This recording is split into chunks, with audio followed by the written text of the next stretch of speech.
Good day. In this video, I'd like to talk about the importance of interviewing well during screening rounds. Okay, let me just start by saying that I'm very much an adept of the idea that screening rounds are very much a lottery for most candidates, primarily because the objective of a screening round would be to find out on whether you might be a fit for their requirements for the role. Right? If you'd assume that the requirements for the role are presented in the job description, you would be dead wrong, because job descriptions are nothing more than marketing manifestos these days.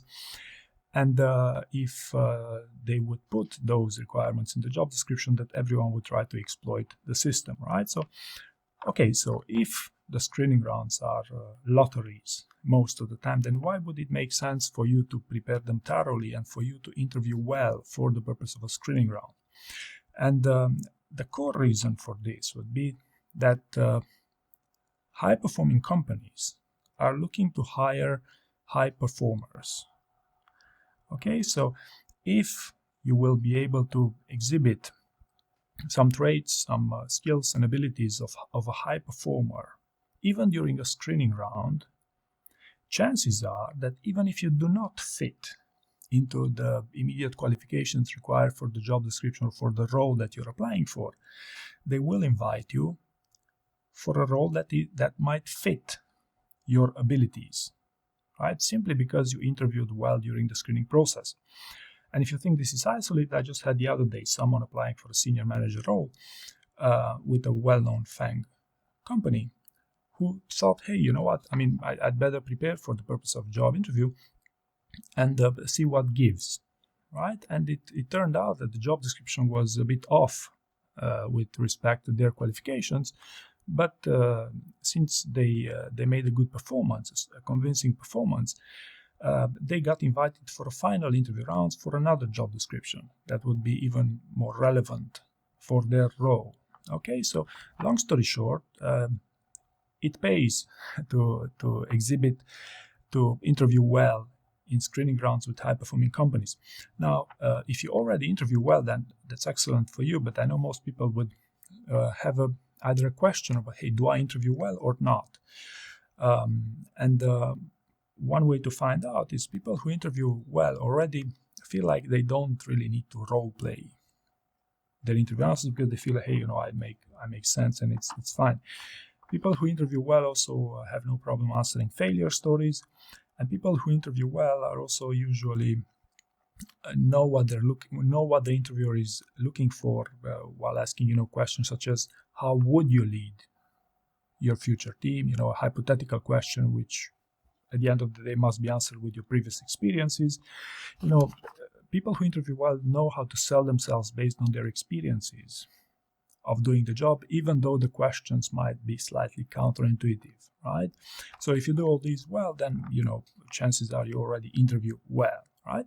But in my scenario, the candidate, you know, they were someone who speak well primarily and have a ton of experience, a high performer for certain, but still they took the time, you know, to prepare for a behavioral interviews quite thoroughly. You know, they prepared the story bank. You know, they prepared over the course of a weekend. They brainstormed for, I don't know, a dozen stories. And not just that, they brainstormed for those stories, then they revisited their stories, and they also we revisited answers to the most commonly asked types of questions you might get asked in a screening round, because those are highly predictable. You know, it's the why do you want to work for this company, why now, why this role, or simply your elevator pitch, tell me about yourself. You know, this would be on the general side. Then they would be interested in your highlights in your career. You know, you would try to, for example, if you're going for a senior manager, you would have to showcase some examples of your people management skills, or you building teams, or your prioritization and stuff like that. But highlights based on key behaviors would be the main thing that you would want to prepare for, especially for the purpose of a screening round, right? And basically, because the candidate had, you know, prepared the story bank, revisited those answers, revised those answers would be a better way to put it, they improved their interviewing skills quite significantly. And again, you know, they were invited for a final interview round for a different job description, which I don't think it would have been the case if they were interviewing poorly. All right, so long story short, there is this approach of preparing for a screening round as if you would prepare a final interview round, on the reasoning that it pays to have interviewing skills. Okay, and there's another well-hidden reason why you would want to take this approach of thoroughly preparing your job interview even before landing a final interview round.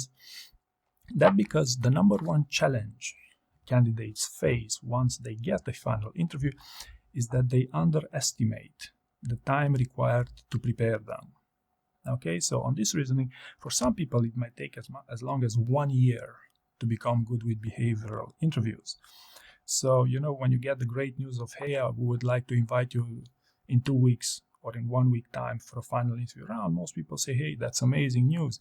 But some candidates would underestimate, you know, the time it takes for them to get good with these things. And this is one of the most common regrets that people have after these intense interviews, that they wish they prepared them more thoroughly. Right? So I hope you found this useful, and thank you very much for watching.